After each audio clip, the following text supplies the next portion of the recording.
I think you know what this video is about. Hi, I'm Will, I host the Board Geek, and I didn't really know where to put this video, so I'm putting it here because it feels like a necessary discussion. Hi, and welcome back. So, where do we start? Like, sub, do the usual, and all the information, including Patreon and memberships, are down below. Hi. Most people watch on mobile platforms, so they don't even see that, so... Anyway, Mrbeast. Mrbeast is a fascinating creature, and like I said, I'm not going to talk about the legal stuff or any of the stuff that's going around that, but I do think he's had a negative impact on YouTube and the creator space. So many channels are all about the zany thumbnails and to grab your attention rather than the actual content they're producing, and a fast ADHD style editing of his videos, and many other people that emulated gives most people a headache and makes videos seem like they're designed just for clicks rather than actual content and clippable shorts. Now, if you've been on YouTube in the past few years, you've probably encountered Mrbeast, or at least videos in his unmistakable style.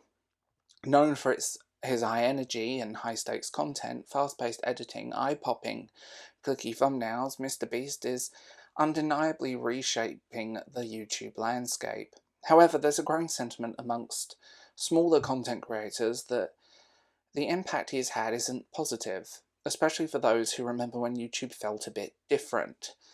No teams of editors and multi-million-dollar studios producing content. It was about a guy with their camera in their living room, usually shot in bad lighting, just talking about something they loved.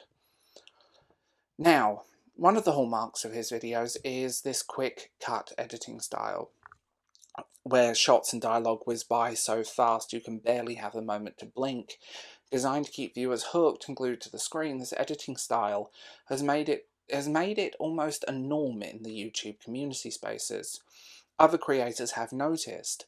Now, even creators who focused on slow-paced, informative content, or story content, or book content, or game content who just want to talk about it, are shifting to this style just to stay competitive.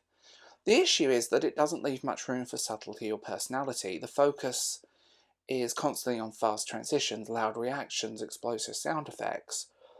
Elements that might keep you watching, but it makes it very hard to get a real sense of the creator's personality or deeper message. For a lot of long-time viewers, this editing style might keep things fast-paced, but it also feels like the content is racing past so fast that there's no true connection behind it, and that can be kind of frustrating. Now, I want to say we all clickbait. That's the nature of YouTube. If you do not have an eye-catching thumbnail in any way, shape or form, or a style that's recognisable, you're not going to get attention, unless you're very lucky and you're a possum bud who is a great channel. Now, Mrbeast thumbnails are designed to grab attention, and they often are successful.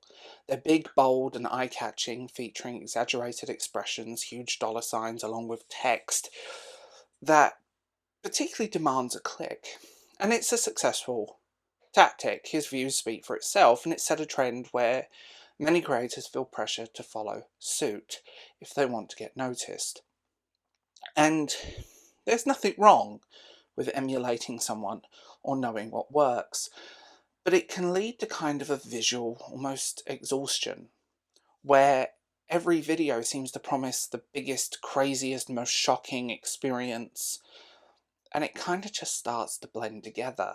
It's increasingly hard to know what's genuine, what's exaggerated, and viewers can feel like they're scrolling an endless sea of clone thumbnails, all begging for attention, bigger and bolder promises, and it can just feel like, who is this person, who's that person?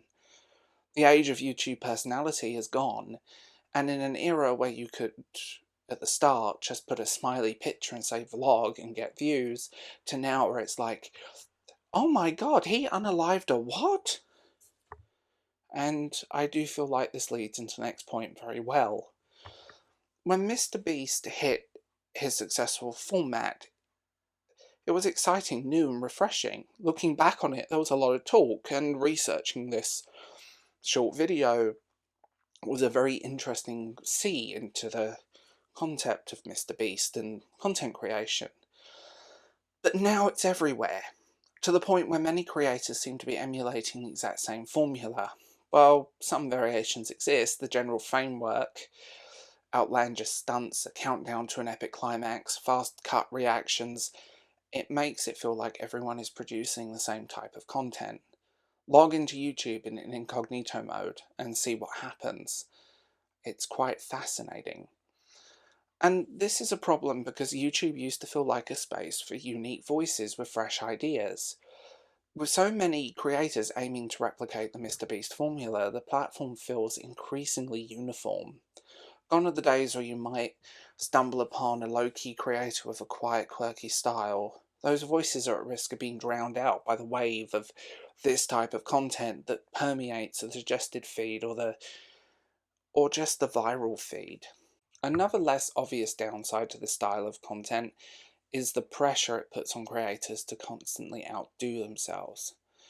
Mrbeast's content revolves around epic stunts, massive giveaways which often come with hefty production budgets, team of editors and writers and people doing all the work for you where you just present the show.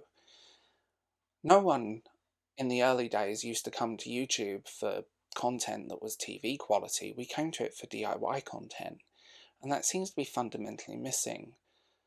And it's a real shame when many viewers won't take a risk with a small channel that doesn't necessarily have the best production, or the best sound, or the best thumbnails.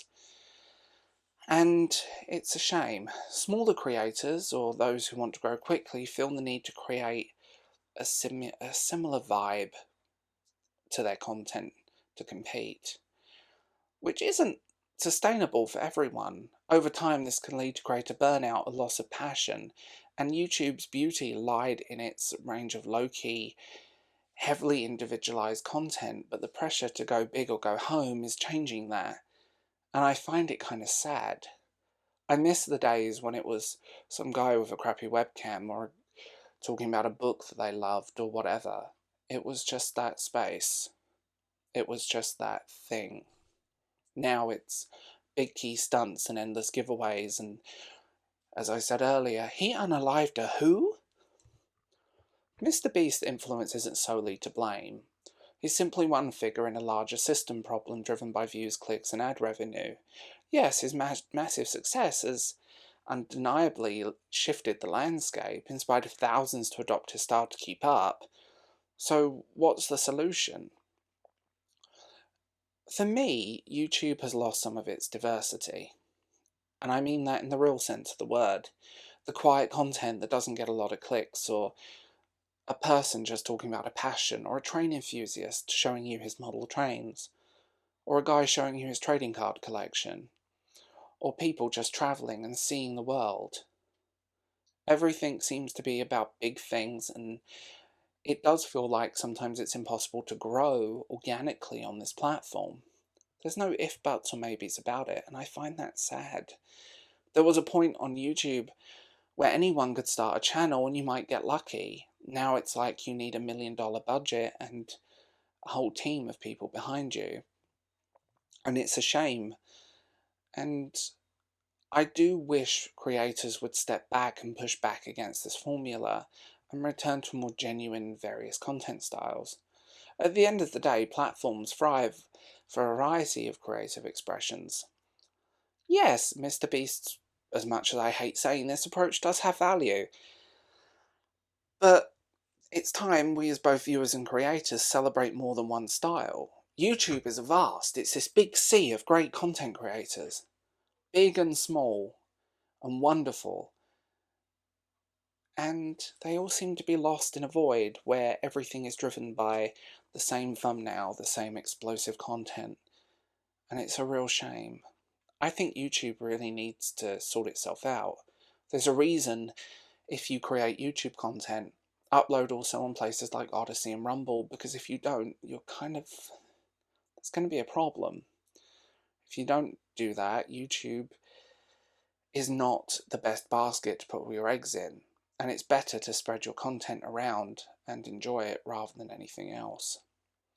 Me as a creator, I have a bit of fun. On this channel I talk about media, I have an opinion and I give it, and that's my entire channel. I've always kind of stayed away from rage bait and the usual content that tends to drive this kind of audience, but sometimes it's hard not to lean into it because you know your video isn't going to get seen, and it sucks.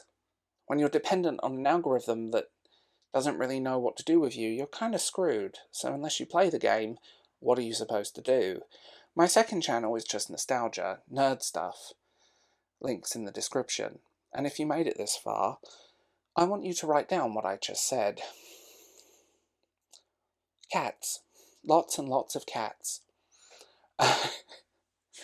But I kind of miss the early days, when it was fun, when it felt like everyone had a voice and everyone was doing their own thing, rather than homogenized TV broadcast quality content produced by a team of people who are analysing algorithms, thumbnails, and countless other things. So I'm going to leave this here. Tell me what you think in the comments below, and I'll talk to you later.